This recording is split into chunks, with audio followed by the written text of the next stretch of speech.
कार्तिक पूर्णिमा पर चिड़ा चिड़ी का घर बनाकर कहानी सुनी जाती है। जिन्हें अपना खुद का घर बनाने की इच्छा है, चिड़ा चिड़ी की कहानी सुनने मात्र से उनका अपना घर जल्दी ही बन जाता है। इस वीडियो में हम आपसे चिड़ा चिड़ी की कहानी सुना रहे हैं। चिड़ा चिड़ा की कहानी इस प्रकार है।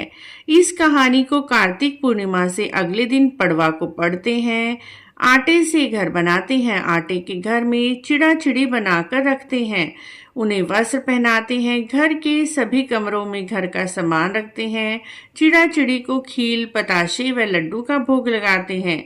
इस दिन खिचड़ी बनाते हैं और घी और आम का अचार रखकर ठाकुर जी को भोग लगाकर खुद भी प्रसाद लेते हैं और खिचड़ी मंदिर में दान भी करके आते हैं। चिड़ा चिड़ी की कहानी इस प्रकार है। 4 चिड़ियां थी, चारों सहेलियां थी। चारों कार्तिक नहाती थी। पड़वा आई तो चारों ने सोचा चलो खिचड़ी बनाएं। एक चिड़िया चावल लेकर आई, दूसरी चिड़िया दाल लेकर आई, तीसरी चिड़िया घी ले आई और चौथी ने मिलकर खिचड़ी बनाई। सबने सोचा खिचड़ी तो बन गई है, चलो पहले नहा आते हैं और सभी नहाने के बाद ही बैठकर आराम से खिचड़ी खाएंगे।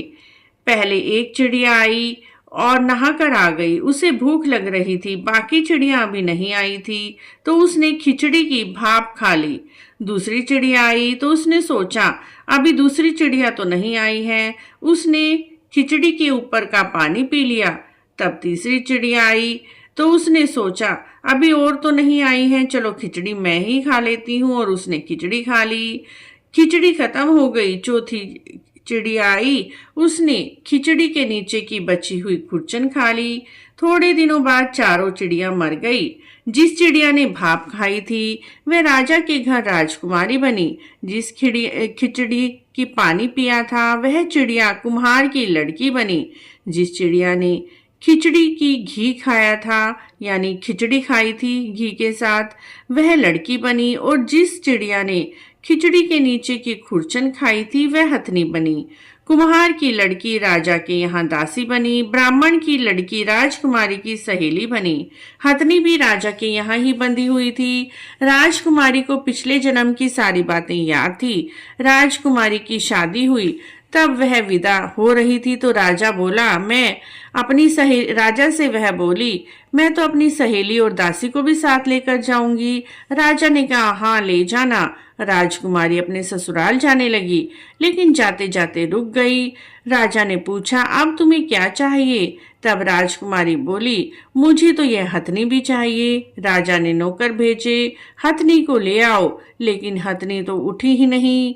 तब राजकुमारी खुद हथनी को लेने गई और उसने कान में पिछले जन्म की सारी बातें कही, जिसे सुनकर हथनी खड़ी हो गई।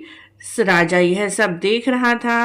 वह तलवार निकाल कर खड़ा हो गया। बोला बता तू कौन है? मेरी बेटी है या कोई भूत प्रेत है कि तेरे कहने से तो हथनी 1 मिनट में उठ गई और किसी के कहने से बिल्कुल भी नहीं उठी। सच सच बता, नहीं तो तेरा सिर काट दूंगा। राजकुमारी ने राजा को अपने पिछले जन्म की सारी कहानी और बातें कह सुनाई। राजा ने कहा कार्तिक नहाने का इतना अधिक फल है तो हम भी इस वर्ष से जोड़े से कार्तिक मास नहाया करेंगे और खूब दान पुण्य किया करेंगे। कार्तिक पूर्णिमा से अगले दिन चिड़ा चिड़ी की कहानी अवश्य ही सुननी चाहिए। बोलिए चिड़ा चिड़ी की कहानी की जय। कार्तिक के ठाकुर की जय।